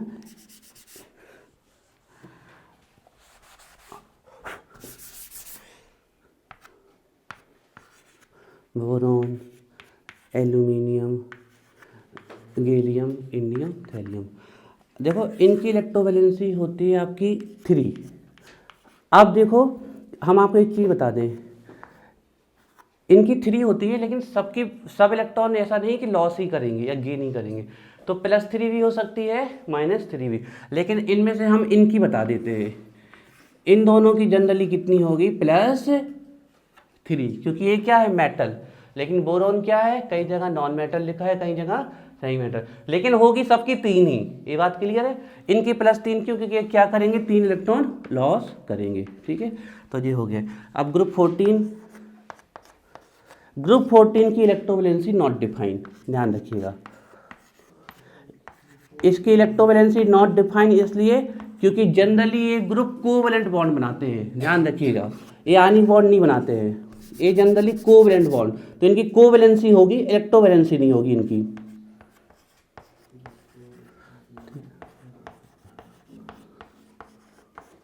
इनकी इलेक्ट्रोवैलेंसी नहीं होगी, इनकी कोवैलेंसी होगी। और अगर हम इस ग्रुप की कोवैलेंसी बता दें आपको, तो देखो हम एक एग्जाम्पल से लिख देते हैं, कितनी होती है, 4। जैसे कार्बन कितनी कोवैलेंट बॉन्ड बनाता है, 4। तो इनकी इलेक्ट्रोवैलेंसी डिफाइन नहीं है, क्योंकि ये इलेक्ट्रोवैलेंट या आयनिक बॉन्ड नहीं बनाते हैं, ध्यान रखिएगा, ये कोवैलेंट बॉन्ड बनाते हैं, तो इनकी कोवैलेंसी है, और जनरली क्या 4 ही होती है इनकी, ठीक है, ध्यान रखें। एक आध एक्सेप्शन भी है। तो इनकी इलेक्ट्रोवैलेंसी नहीं है, ठीक है। तो ये 1 कैसे है, ये तो वही बता। इनके आउटर मोस्ट में कितने इलेक्ट्रॉन होते हैं? 1। तो कितना इलेक्ट्रॉन लॉस करेंगे? तो 1। तो यहाँ पे भी तो +1 आना चाहिए ना ये। ये कौन से मेटल्स है? Alkaline earth metals. इनके आउटर मोस्ट में कितने होते हैं? 2। तो ये कितने लॉस करेंगे? 2। ये ग्रुप फर्स्ट इनके आउटर मोस्ट में 1 होता है तो 1 लॉस करेंगे। एक ग्रुप 2 है, इनके आउटर मोस्ट में कितने इलेक्ट्रॉन होते हैं? 2। तो ये 2 लॉस करेंगे, ठीक है। इस प्रकार आइए। नहीं, अगर कहीं दिक्कत आ रही है तो परेशान मत हो, अपने आप अभी हम क्या है ना बहुत सारे स्ट्रक्चर बनाएंगे, अपने आप कहीं ना कहीं तुम्हें अपना आंसर मिल जाएगा, ठीक है। अब ग्रुप 15 की बात कर लें हम। ग्रुप 15, ठीक है। इसमें जैसे नाइट्रोजन, फॉस्फोरस, हम इन्हीं दो की बात कर रहे हैं, ठीक है, ध्यान रखिएगा। नाइट्रोजन, फॉस्फोरस, इनकी इलेक्ट्रोवैलेंसी होती है 3। हाँ, जनरली -3। ये सब चीज़ें आपको समझ में आ जाएंगी, बिल्कुल परेशान नहीं होना है कि इनकी +3 क्यों होती है, इनकी -3। तो अब इतना तो समझ में आ रहा होगा कि 3 इलेक्ट्रॉन लॉस कर रहे होंगे और ये 3 गेन, लेकिन क्यों ये करते हैं ये ऑक्टेट रूल बताएगा आपको, ठीक है। ये दे भी सकते हैं, ऐसा नहीं है, ये दे भी सकते हैं, लेकिन इनसे ज़्यादा इलेक्ट्रोनेगेटिव एलिमेंट जब लगेगा तो हम बताएंगे जनरली -3 +3 में भी जा सकते हैं ना, लेकिन उसका थोड़ा कम है। अब बात करते हैं हम ग्रुप 16 की, जिसमें आपको सब ऑक्सीजन और सल्फर की याद रखनी है। इनकी होती है इलेक्ट्रोवैलेंसी 2 या फिर आप लिख लो -2, है ना। बहुत इंपॉर्टेंट है ये, ध्यान रखिएगा, पता होनी चाहिए इसकी, ठीक है। +2 और ऑक्सीजन -2। अब हम बात कर लेते हैं ग्रुप 17 की, ठीक है ना। ग्रुप 17 जो कि हमारी क्या है, halogen family, fluorine, bromine, iodine, ठीक है। ध्यान रखिएगा इनकी इलेक्ट्रोवैलेंसी होती है 1, लेकिन -1, लेकिन कितनी? -1। अब ग्रुप 18 की इलेक्ट्रोवैलेंसी, आयनिक वैलेंसी, कोवैलेंसी, कोई वैलेंसी नहीं होती। समझ में आ रहा है? वे बना लेते हैं केप्टॉन और जीनोन सबसे ज़्यादा कंपाउंड्स बना लेते हैं, लेकिन उनकी आयनिक वैलेंसी या इलेक्ट्रोवैलेंसी नहीं देखी जाती है, ठीक है। अब हम आपको एक छोटा सा क्वेश्चन देते हैं, करेक्ट करके दिखाओ। हाँ, इसमें नहीं, हाँ इसमें सेलेनियम, टेलुरियम, पोलोनियम की नहीं देखनी है, सिर्फ ऑक्सीजन सल्फर की देखनी है, यही दो, क्योंकि फिर भी वहाँ पर आपके क्या होते हैं, थोड़ी सी मेटल में चले जाते हैं। आप इनकी भी ध्यान रखो, इतने में आपका हो जाना है। और इसमें तो देखो इनकी तो जैसे फ्लोरीन की है तो पक्का इसकी ऑलरेडी -1 होती है, लेकिन ये सब तो +7 तक में चले जाते हैं, +5 तक में, तो वो चीज़ें धीरे धीरे करके क्लियर होगी। एक जनरल डेटा लिखा है हमने, और जनरल देखिए, जनरल 80% होता है, एक्सेप्शन 20% होता है, तो आप पहले जनरल पकड़िए फिर एक्सेप्शन भी आ जाएंगे, है ना। इस सब आपको समझ में आने लगेगा, थोड़ा सा ध्यान रखना है। अब एक छोटा सा क्वेश्चन देखते हैं, ध्यान रखिएगा, ठीक है। क्वेश्चन करेक्ट करो। Find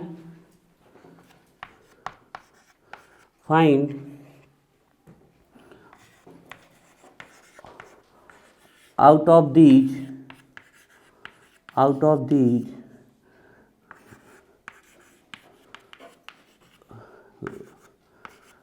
which are monovalent। अब ध्यान रखना, मोनोवैलेंट उन्हें कहेंगे हम जिनकी वैलेंसी कितनी होती है, 1। ध्यान रखिएगा,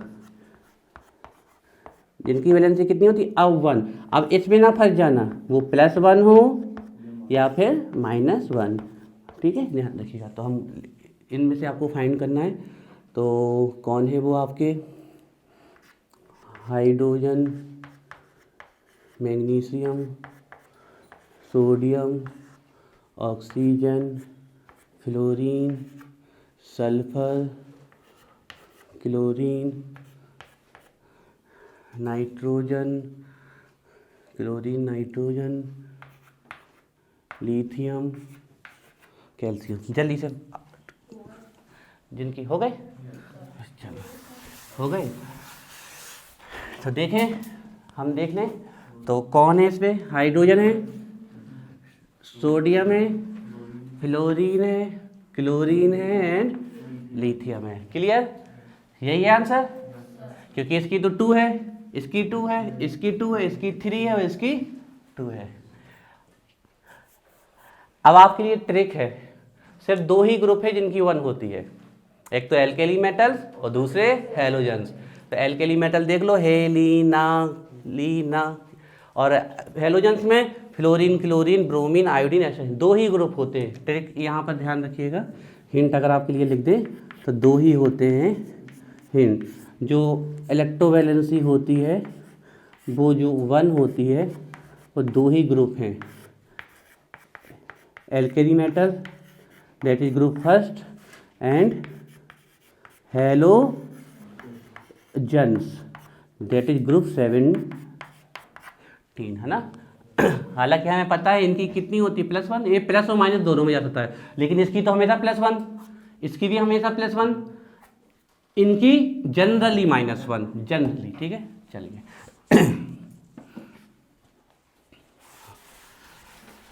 ठीक है, ये इलेक्ट्रोवैलेंसी का कॉन्सेप्ट थोड़ा सा हमने बताया।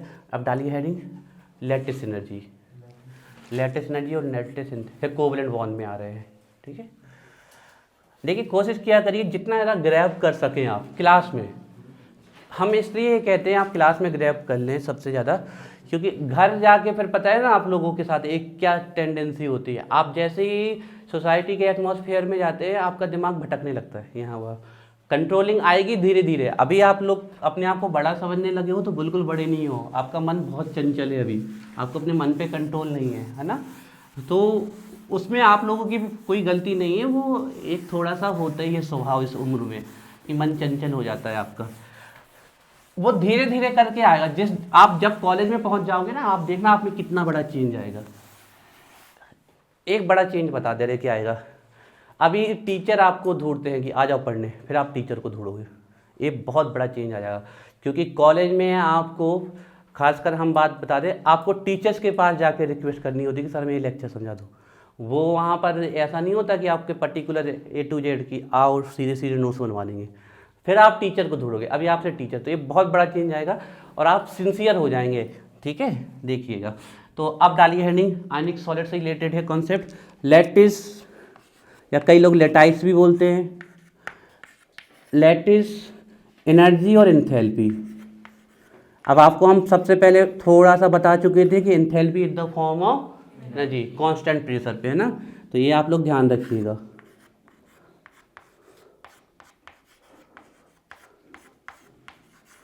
लैटिस एनर्जी और एंथैल्पी। देखो हम लैटिस का मतलब बता दें आपको पहले नंबर तो। ठीक है, लैटिस का मतलब होता है जाल से, ठीक है, सॉलिड से। तो जो आयनिक सॉलिड का नेटवर्क होता है,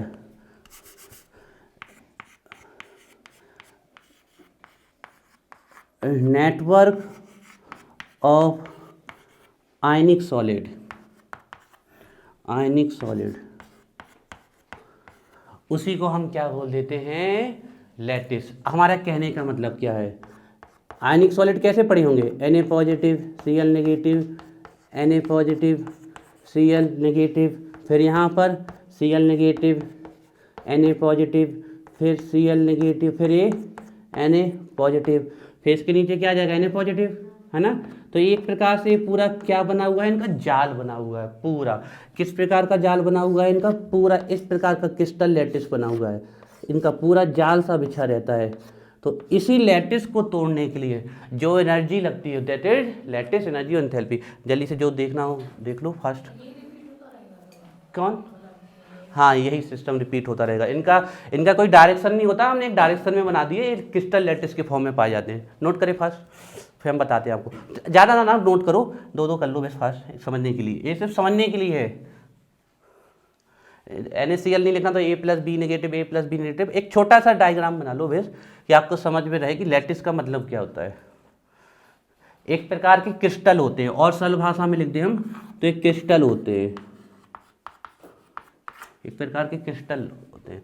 नमक को देखना आप लाइट में, क्या दिखेगा आपको उसका, थोड़ा सा लैटिस टाइप का दिखेगा, दिखेगा खड़ा। ये नहीं पाउडर उठा के मत देखने लगना कि सर ने तो कहा था लैटिस। पाउडर उठा के ना देखना, कुछ ना देखना। जो नमक का क्रिस्टल आता है उसको देखना, आपको वैसे ही कुछ वैसा स्ट्रक्चर दिखेगा जैसे डायमंड में नेटवर्क दिखता है, कुछ वैसा आपको दिखेगा। ठीक है, चलिए। तो ये कहीं आपको वैसे समझने के लिए था। अब देखो लैटिस एंथैल्पी 2 प्रकार की होती है। एक तो ये होती है कि 1 मोल कैटायन को और 1 मोल एनायन को मिला दो तो 1 मोल क्या बन जाएंगे, आयनिक सॉलिड। 1 मोल कैटायन मिलाया और 1 मोल एनायन बनाया तो 1 मोल क्या बन गया, आयनिक सॉलिड, है ना। तो जब भी ये आपस में मिलेंगे तो एनर्जी रिलीज होगी। ध्यान रखिएगा, जब भी बॉन्ड फॉर्म होंगी एनर्जी क्या होगी, रिलीज। या फिर आप उससे देख लो इलेक्ट्रॉन गेट एंथैल्पी से, प्रोटॉन के पास, न्यूक्लियस के पास क्या आ रहे थे, इलेक्ट्रॉन, तो 2 अपोजिट चार्ज पास आ रहे थे ना, तो एनर्जी क्या हो रही थी, रिलीज, है ना। उसी से चेक कर। उल्टा भी होता है, 1 मोल आयनिक सॉलिड को उल्टा देखो, मतलब 1 मोल से 1 मोल बनाना और उल्टा भी 1 मोल को 1 मोल में तोड़ना, दोनों ही क्या कहलाती है, लैटिस एनर्जी एंथैल्पी। फर्क क्या होना है, बहुत बड़ा फर्क देखिए, जब हम इनको जोड़ेंगे तो एनर्जी क्या होने वाली है, निकलने वाली है। बात समझ में आ रही है। और जब हम इनको तोड़ेंगे तो एनर्जी हमें क्या करेगी, देनी पड़ेगी। बात समझ में आई। तो लैटिस एनर्जी 2 प्रकार की हो सकती है आपकी, और जनरली हम जो लैटिस एंथैल्पी को लेके चलते हैं वो जनरली हम इस टर्म में लेके चलते हैं कि वो जुड़ रहे हैं, लेकिन उल्टी भी होती है, वाइस वर्सा भी होती है, वाइस वर्सा भी आपकी होती है। क्या समझ में आया, क्या मतलब है। 1 मोल कैटायन 1 मोल एनायन मिलेगा तो 1 मोल आयनिक सॉलिड बनेगा। इस समय एनर्जी क्या होने वाली, निकलने वाली है। उल्टा सोचो, इसको तोड़ना है तो तोड़ने के लिए एनर्जी देनी पड़ेगी ना, और ये टूटेगा तो 1 मोल ही देगा, तो इस समय एनर्जी दी जाएगी।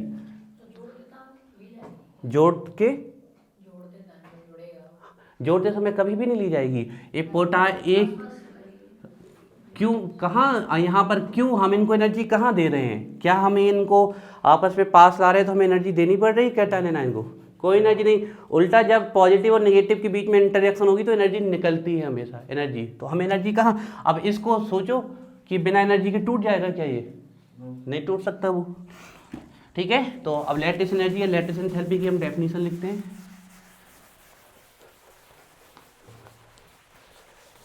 ठीक है, तो देखते हैं डेफिनेशन क्या है। दोनों तरीके से आनी चाहिए आपको। लिखिए,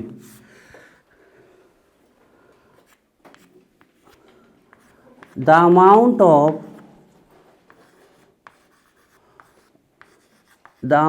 ऑफ एनर्जी या एंथैल्पी जो लिखना चाहे आप लोग, कम से कम इतना फील करने लगो कि जब भी हम एंथैल्पी बोले तो वो किसका फॉर्म है, एनर्जी का फॉर्म है। ध्यान रखिएगा, the amount of energy is release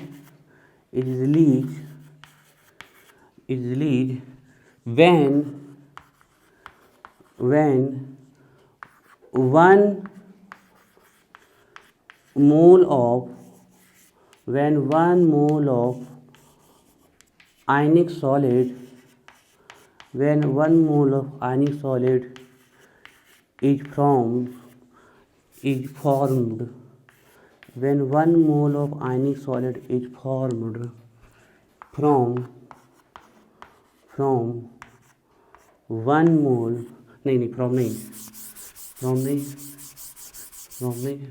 is formed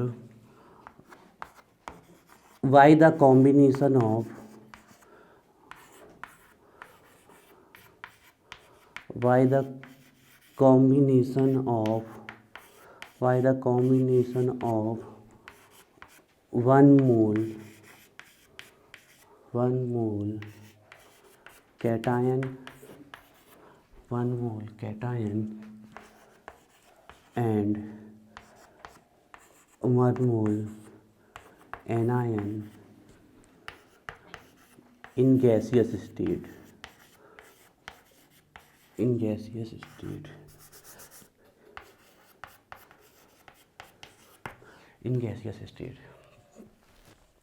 देखिए, ए लिया हमने 1 मोल कैटायन और ए लिया हमने 1 मोल एनायन, और जब ये आपस में मिलेंगे तो क्या बनेगा, 1 मोल आयनिक सॉलिड बनेगा।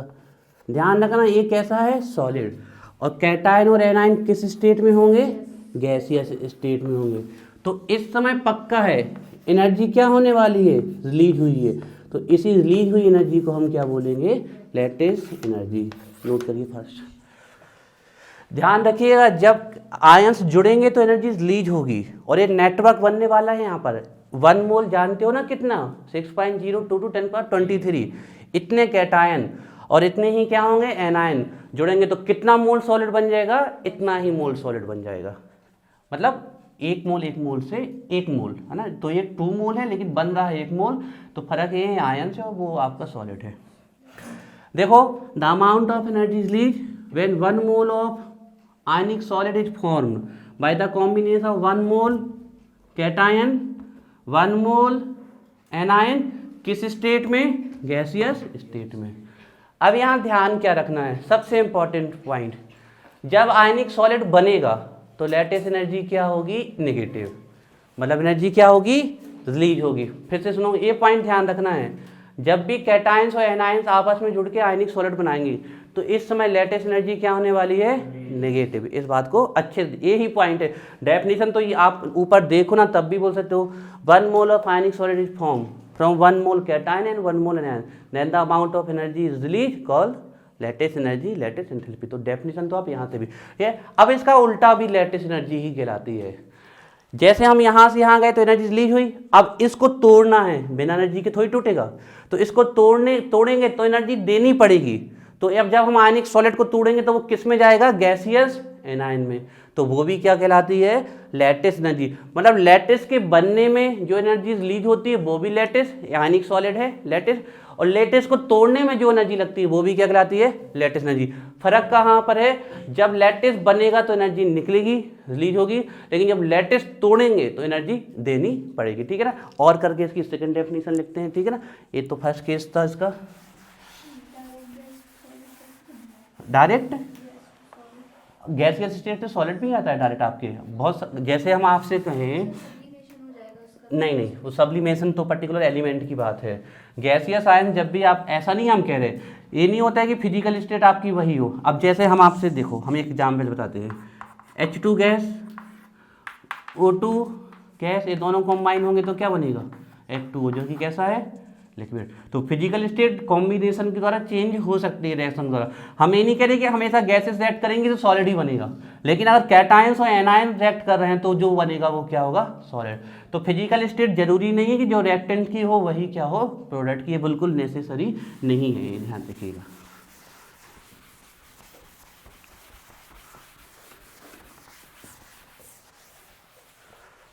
ठीक है, और करके लिख रहे हैं, उल्टी डेफिनेशन लिखेंगे इसकी, और करके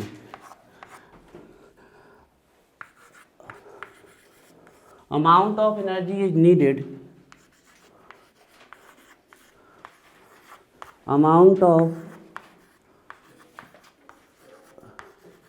energy is needed, amount of energy is needed to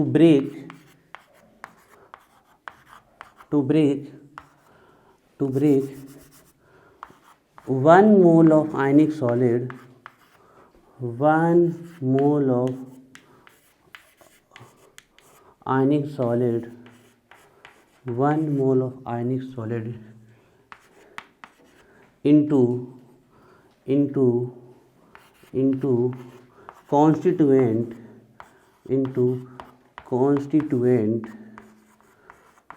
constituent का मतलब समझ रहे हो आप, जैसे हमने कहा ए बी, तो इसके कॉन्स्टिट्यूएंट क्या है, ए एंड बी, जिससे वो मिल के बना है वो उसका क्या कहलाएगा, कॉन्स्टिट्यूएंट।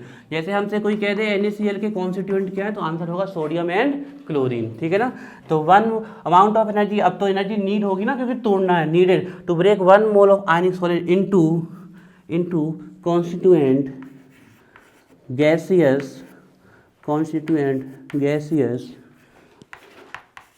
ions, also called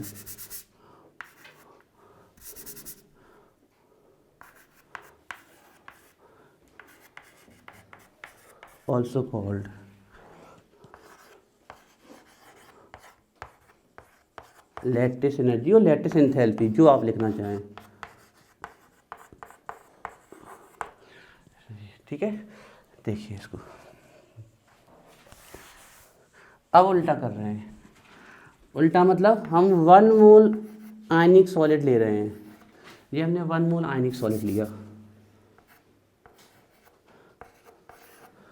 और अब हम इसको तोड़ रहे हैं, इसके 1 मोल कॉन्स्टिट्यूएंट आयंस जो कि क्या होंगे, कैटायंस एंड, अब देखो 1 आगे लिखना जरूरी नहीं है, कोई चीज़ के आगे नंबर नहीं लिखा तो वो 1 ही होता है, हम ऐसे 100 के लिए लिख देते। तो 1 मोल आयनिक सॉलिड को उसके 1 मोल गैसियस कॉन्स्टिट्यूएंट आयंस में तोड़ना है हमें, जो कि क्या होंगे, कैटायंस एंड एनायंस। तो इस समय हमें एनर्जी क्या करनी पड़ेगी, देनी पड़ेगी। तो अब लेटेस्ट एनर्जी कैसी हो जाएगी यहाँ पर, पॉजिटिव। ठीक है, नोट करिए।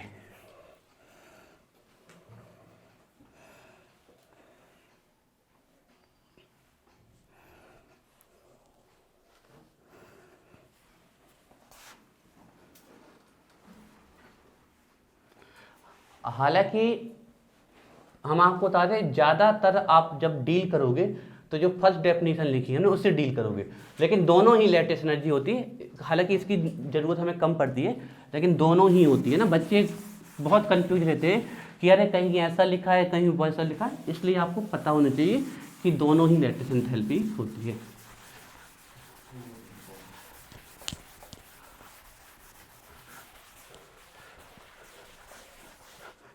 अब बहुत इंपॉर्टेंट बात ध्यान रखिएगा, ठीक है ना। अब बहुत इंपॉर्टेंट बात ध्यान रखनी है, क्या हम फर्स्ट वाले के टर्म में बात कर रहे हैं, जब लेटेस्ट एनर्जी क्या होती है, रिलीज होती है। ठीक है, हम लेटेस्ट एनर्जी रिलीज के टर्म में बात कर रहे हैं। और ये कब होती है, जब कैटायन और एनायन मिलके क्या बनाते हैं, आयनिक सॉलिड, है ना। तो जब लेटेस्ट एनर्जी नेगेटिव होती है, मतलब आपका कैटायन और एनायन रिएक्ट के क्या बना लेगा, आपका आयनिक सॉलिड बना लेगा, उस टर्म में हमें बात कर रहे हैं, ध्यान रखिए। तो उस समय ध्यान रखना, लेटेस्ट एनर्जी डायरेक्टली प्रोपोर्शनल होगी force of attraction, force of, लिखते चलो,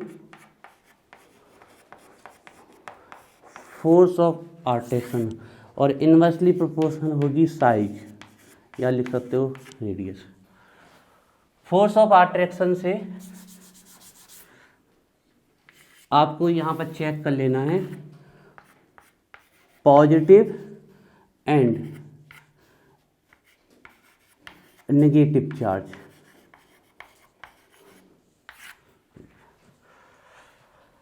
तो मतलब उतनी ही ज़्यादा एनर्जी निकलेगी जितना ज़्यादा क्या होगा, चार्ज, और उतनी ही ज़्यादा एनर्जी निकलेगी जितना छोटा क्या होगा, साइज। और आपको पता है, हम केमिस्ट्री का एक नारा पहले ही बता चुके हैं, जितनी कम एनर्जी उतनी ही ज़्यादा स्टेबिलिटी। मतलब जितनी छोटी साइज होगी, जितना ज़्यादा चार्ज होगा, उतनी ज़्यादा क्या होगी, लेटेस्ट एनर्जी, और उतनी ही ज़्यादा क्या होगी, स्टेबिलिटी। तो ध्यान रखना, यहीं पर लिख देते हैं, जितनी ज़्यादा, हम फर्स्ट वाले के टर्म में बात कर रहे हैं, जितनी ज़्यादा आपकी लेटेस्ट एनर्जी होगी उतनी ही ज़्यादा क्या होगी, स्टेबिलिटी होगी, ध्यान रखिएगा, उतनी ज़्यादा स्टेबिलिटी। और वो आयनिक सॉलिड उतना ही हार्ड होगा, हार्ड भी, और जितना हार्ड होगा उतने ही ज़्यादा क्या होंगे, मेल्टिंग पॉइंट। और जब देरी से मेल्ट होगा तो बॉइलिंग पॉइंट में भी क्या होगा, बढ़ जाएगा ना, तो बॉइलिंग पॉइंट भी उतने ही ज़्यादा होंगे, ये ध्यान रखिएगा।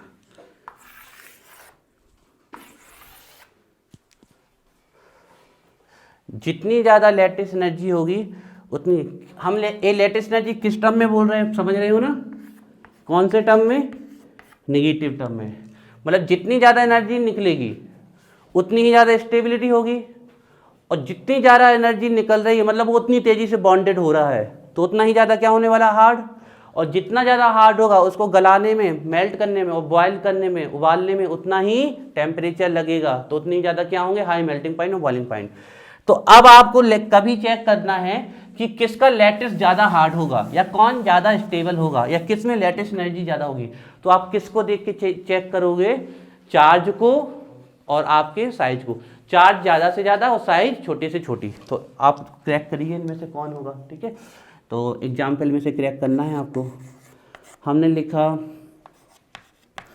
Lithium fluoride, lithium chloride, lithium bromide and lithium iodide.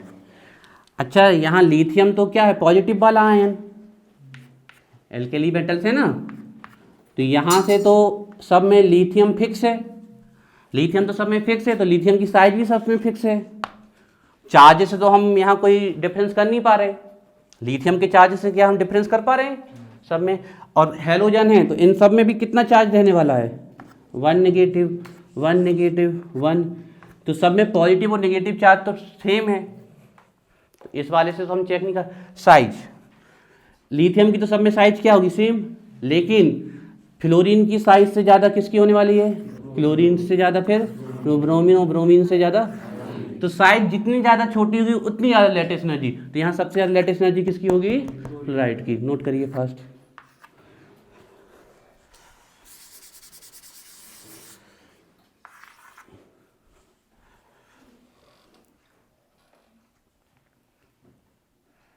दूसरा क्वेश्चन क्रैक करिए, lithium fluoride, sodium fluoride, potassium fluoride, rubidium fluoride, caesium fluoride.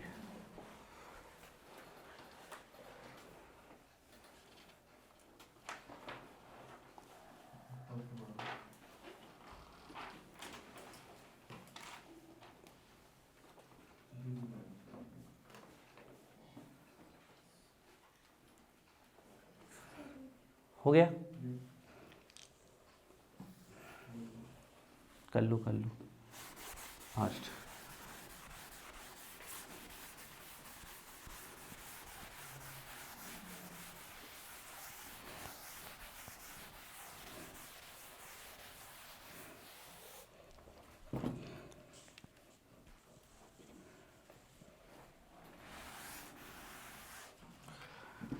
तो हम सब में अगर फ्लोराइड की साइज देखें, फ्लोराइड का चार्ज देखें, तो सब में क्या है, सेम। लेकिन लिथियम से ज़्यादा साइज किसकी है, सोडियम से ज़्यादा, पोटेशियम, रुबिडियम, सीजियम, तो सबसे ज़्यादा किसकी आने वाली है, फ्लोराइड की। नोट करिए।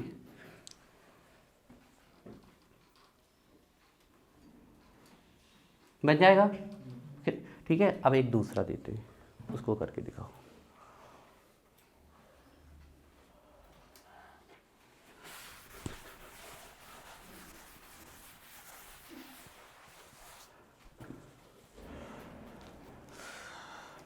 इसको क्रैक करके बताओ।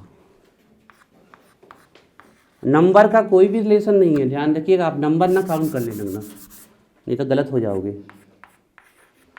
NaCl,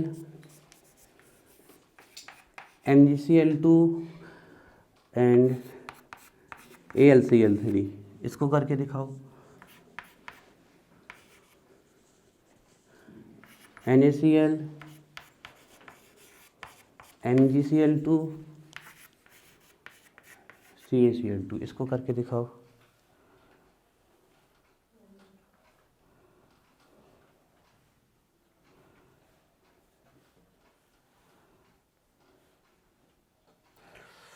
तो देखिए सब में क्लोरीन है तो उसकी तो चार्ज से कोई मतलब, वो तो सेम हो गया, नंबर नहीं देखने हैं। इसमें Na पॉजिटिव +1 है, Mg +2 और Al +3, तो सबसे ज़्यादा किसकी होने वाली है, AlCl3 की। यहाँ देख लें तो Na पे कितना है, +1, Mg पे कितना है, +2 और Ca पे भी कितना है, +2।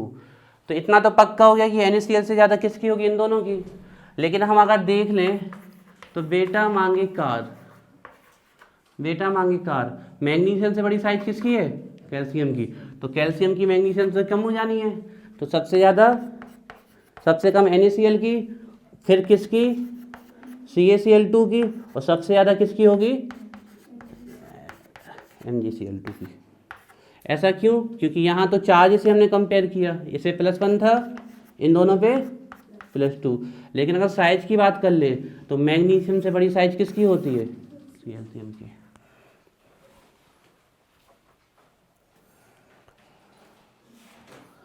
बन जाएंगे। चलिए, तो ये आपका आयनिक बॉन्ड खत्म हुआ, कोवलेंट बॉन्ड पे आइए। ठीक है, कोवलेंट बॉन्ड पे आइए। सबसे पहले आयनिक बॉन्ड का कॉन्सेप्ट तैयार कर लीजिएगा। हम बता रहे हैं कहाँ तक, दिखाओ नोट्स, दिखाओ कोई अपने फास्ट। कॉपी भरने वाली है क्या, पढ़ना बहुत जल्दी भर गई भैया। और अब कैसे पड़ेगी अमरना, बहुत अत्याचार कर रहे हैं। देखो सबसे पहले आयनिक बॉन्ड में आपको इतना याद होना चाहिए, यहाँ तक, बाकी सब कुछ बाद में।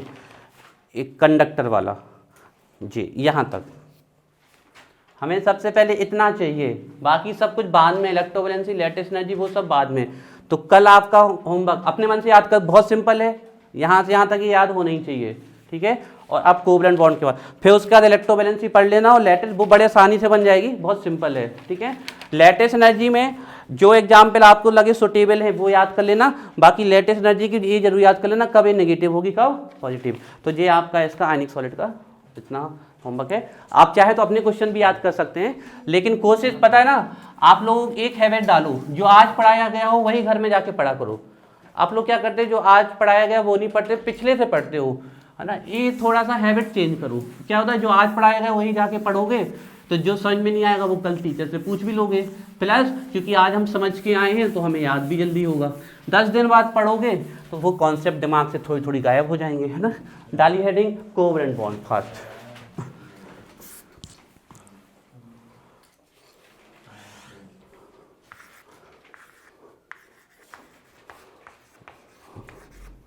कोवलेंट बॉन्ड,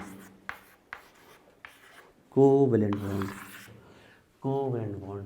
अच्छा एक हिंट और लिख लो वहीं पर, आयनिक बॉन्ड जहाँ लिखा है, आयनिक बॉन्ड का एक नाम और है, आयनिक बॉन्ड को एक नाम और है, इसको ही हम बोलते हैं इलेक्ट्रोवैलेंट बॉन्ड। ध्यान रखिएगा, जहाँ पर आयनिक बॉन्ड की हेडिंग डाली ना वहीं आयनिक बॉन्ड के साथ ही डाल लो इलेक्ट्रोवैलेंट बॉन्ड, तो याद रहेगा। आयनिक बॉन्ड का एक नाम और है इलेक्ट्रोवैलेंट बॉन्ड। जहाँ आपने आयनिक बॉन्ड की हेडिंग डाली थी कल, वहीं पर इसको लिख लो आयनिक बॉन्ड, और उसी पे एक और लिख लो इलेक्ट्रोवैलेंट बॉन्ड। हेडिंग वहीं लिख लो ना अंश, जहाँ ये नहीं, ये कोवलेंट बॉन्ड थोड़ी है इलेक्ट्रोवैलेंट बॉन्ड। बेटा क्या कर रहे हो, हम चिल्ला चिल्ला के बोल भी रहे हैं।